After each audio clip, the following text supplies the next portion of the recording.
Hi guys, today I'll be talking about KAYLEANNE Sweeney and what we know about her and the properties her and Thomas Cashman owned. As you probably know, she is the fiancée of Thomas Cashman. Thomas and KAYLEANNE started dating when they were around 14 and 15 years old. Some reports say this was around 2001. If you remember, Thomas Cashman said they were doing things they should not have been doing around this age. They were constantly splitting up and getting back together. They eventually had 2 kids together, a boy and a girl. In 2015, Thomas Cashman proposed to KAYLEANNE. Before Thomas Cashman was arrested, KAYLEANNE lived a very decent lifestyle. It was through Thomas Cashman's own admission that he was bringing in around $5,000 a week in drug money. But what did they spend that money on, eh? Let's have a look, shall we? One of the properties they rented was in Grenadier Drive. This is a detached 4-bedroom home. Its estimated value is around £2,000 a month in rent, and they are sold for around £200,000. But this property is not owned by Thomas Cashman, but it is owned by Christopher Gibney, who is still wanted in connection with the supply of cocaine and heroin with an estimated value of £186 million.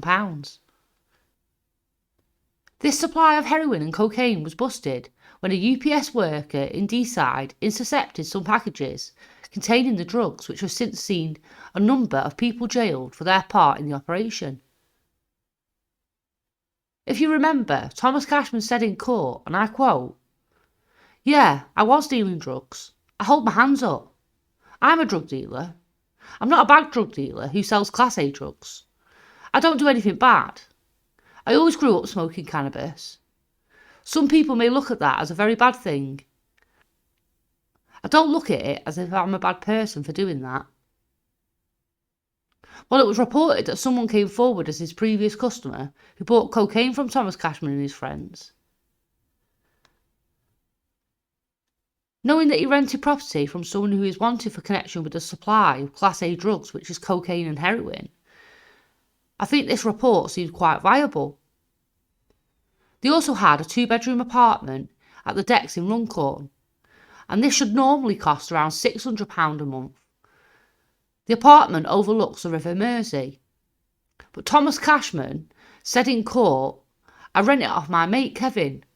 I'm not going to say his second name. Mr. McLaren asked him, "Is he a criminal?" And Thomas Cashman said, "He could be." He says he paid Kevin around £450 to rent that flat each month. This is a lot less than the average amount. Plus, not giving his full name to the court seemed quite strange.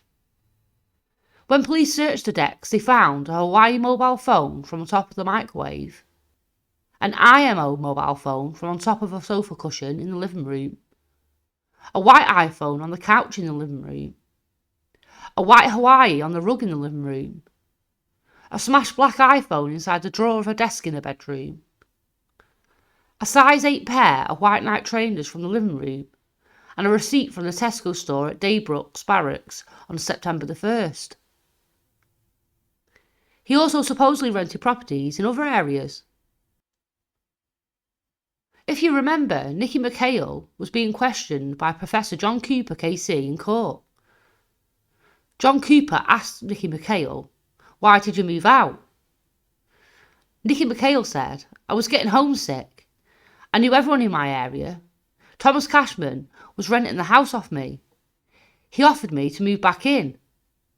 He says he moved back in around March 2022. He also says the house had been done up, decorated from top to bottom. Professor John Cooper asked him who had arranged for that to be done. Nicholas McHale said Thomas Cashman. In return, John Cooper says where had he gone? And Nicholas McHale said he found a place with his missus and the kids. I was struggling financially. He sold cannabis on a high level. So I asked, is there any chance I can make any money? Can I start selling cannabis, basically?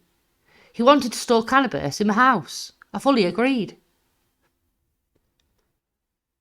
This property is in West Derby, which was around £650 a month to rent, but Nicky McHale was not questioned in court on how much Thomas Cashman was charging for this.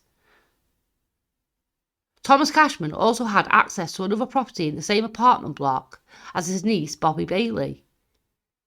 He said he didn't pay any rent for this. Talking about who owns the flat, Thomas Cashman said, "Her name's Evie. The one who gave me the flat is Brian. Brian lives with Evie. I use the flat from time to time, sometimes put things in there. Sometimes I'll go round there and get my head down. Brian's had the flat for years and years. I've asked him, can I rent the flat off you? He was saying no at first. I said I'm always arguing with my missus. I'm going to use it to get my head down there." We also know that in the pair's portfolio was a number of luxury purchases, including KAYLEANNE Sweeney's Land Rover Discovery Sport. These can be purchased for around £33,000. Thomas Cashman also drove a £35,000 Mercedes C220 AMG and a Citroën Berlingo van worth around £19,000. They also spent their £250,000 income on holidays to Ibiza, Marbella, and on skiing holidays. They also bought designer high street brands, but their taste in clothing wasn't exactly designed for the runway, but it did cost a pretty penny to keep up with trends. As you might remember, on the day of the verdict, KAYLEANNE Sweeney wore this pink coat. It is a Ted Baker coat worth around £350. This brought outrage to the nation as Olivia's family wore pink and carried matching accessories in remembrance of Olivia. Even Olivia's coffin was a colour pink. Although there is a number of reasons she may have worn the colour pink, one being she may have worn in respect of Olivia herself, but it was ultimately branded insensitive and cruel. It didn't help her image when she seemed to have strutted out of the court with her handbag worn to its best advantage. A little trick you'll see celebrities use is wearing designer handbags on their forearm, as it is more noticeable this way. She also paid attention to her hands by wearing the flounced sleeve blouse, which was another trick to show off her manicured hands.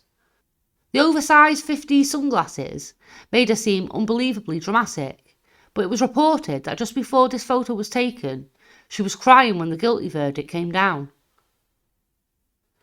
Supposedly, she placed her head in her hands and sobbed as Thomas Cashman was led away. It's very clear she can dress nice, but she was not aware how dressing nice made her seem uglier inside, and I think that's quite ironic.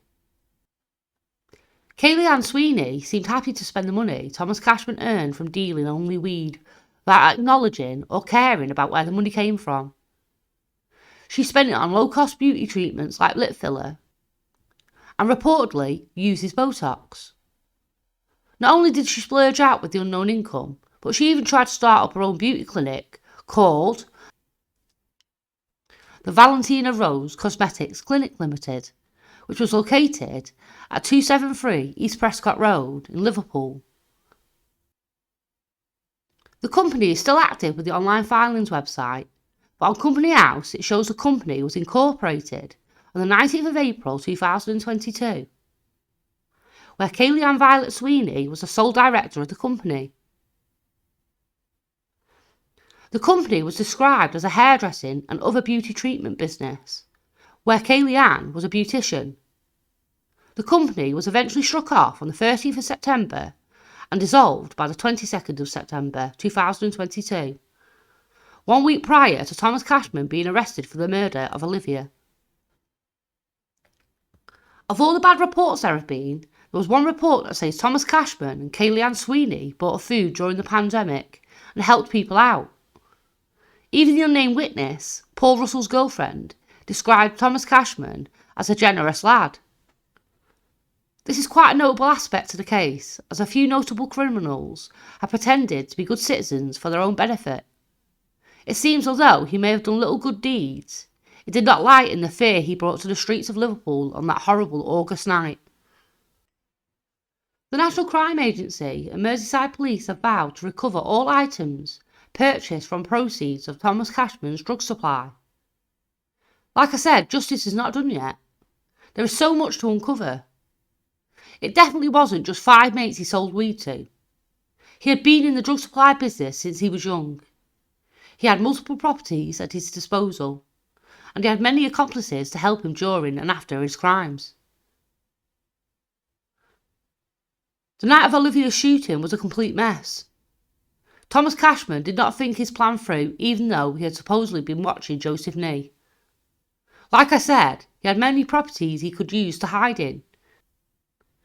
Yet he went about his daily business. Well, except from removing all CCTV from his home and disposing of other technical devices such as his phone. I think on the night of the shooting, when Thomas Cashman lost sight of Joseph Nee, his plan fell apart. He was on foot looking for him and saw him at the last minute. Thomas Cashman took his opportunity. Even though he planned to shoot Joseph Nee, he had to implement that plan last minute. When the first gun jammed, Thomas Cashman had already hit Joseph Nee. He had to use another gun to shoot at him again. He fumbled to do this, giving Joseph Nee enough time to get up and run towards Olivia's home. Thomas Cashman realised his van was too far away without being noticed, so he had to garden hop towards the unnamed witness's house. He thought of that address because it was close by. He knew the unnamed witness had feelings for him, and Paul Russell knew he wasn't to be messed with. Paul Russell was scared of him. I think he was trying to be brazen, but he did start to panic when he realised that Paul Russell and the unnamed witness were as unreliable as accomplices as a gun that jammed on the night on August the 22nd. Since Thomas Cashman's arrest, things seem to have fallen apart for KAYLEANNE Sweeney. Since then, her and her children are believed to have returned to a council house where she grew up. Let's hope Merseyside Police and the National Crime Agency can recover some of these items. If some of these items are recovered, then that's just another slap towards those criminals that took Olivia's life. They should no longer be able to profit from the death of that little girl. Thanks for watching. If you'd like to watch any more of my videos, please click on the videos on the left hand side.